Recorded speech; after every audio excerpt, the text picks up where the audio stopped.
Hey there, fellow tech enthusiasts. Today we're diving into the fascinating world of operating systems and tackling a notorious villain, Deadlock.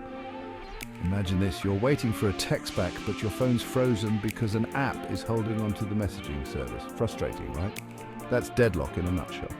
In an operating system, it's a situation where two or more processes are stuck, each holding resources the other needs, unable to proceed. It's like a standoff in an old Western movie, except nobody wins. Deadlock can bring your system to a screeching halt, leading to decreased performance and frustrated users. Think of it as a traffic jam in your computer with processes piling up and going nowhere. Understanding deadlock is crucial for building stable and efficient operating systems. We need to know what causes it and, more importantly, how to prevent it. Stay tuned as we unravel this intriguing concept. Before we can fight deadlock, we need to understand what causes it. Think of it like this. Deadlock doesn't just happen out of the blue. It needs the perfect storm of four conditions, like four horsemen galloping in, wreaking havoc on your system. First up, we have mutual exclusion. This means some resources can only be used by one process at a time. Think of a printer. Only one document can be printed at once. Next comes hold and wait, where a process holds on to one resource while waiting for another. It's like ordering a burger but refusing to eat your fries until the drink arrives. The third horseman is no preemption, meaning a resource can't be forcefully taken away from a process. Imagine trying to grab the phone from someone mid-call. Not cool, right? Finally, we have circular wait, the most complex of the four.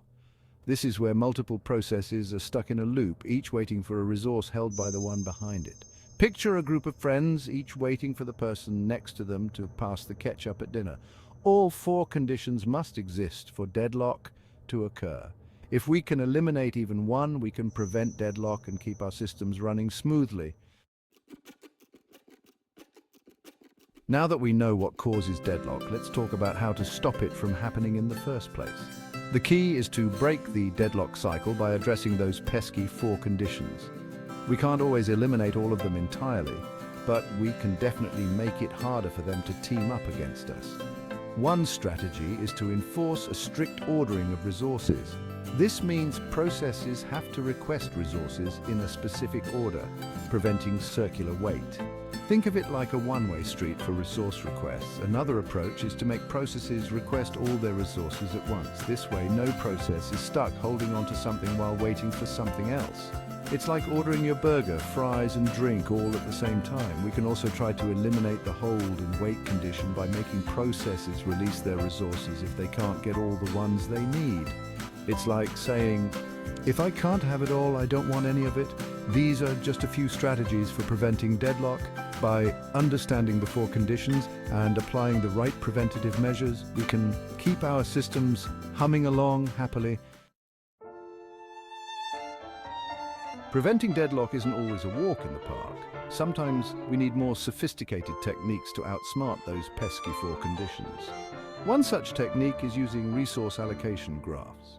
These visual representations help us track which processes are holding which resources and identify potential deadlock situations before they occur. Think of it as a blueprint of your system, highlighting potential bottlenecks. Another powerful tool is Banker's algorithm, a resource allocation and deadlock avoidance algorithm that tests for safety by simulating the allocation of predetermined maximum possible amounts of all resources, and then makes an S-state check to test for possible activities before deciding whether allocation should be allowed to continue or not. These techniques provide a more proactive approach to deadlock prevention, giving us the tools to identify and address potential issues before they bring our systems to a grinding halt.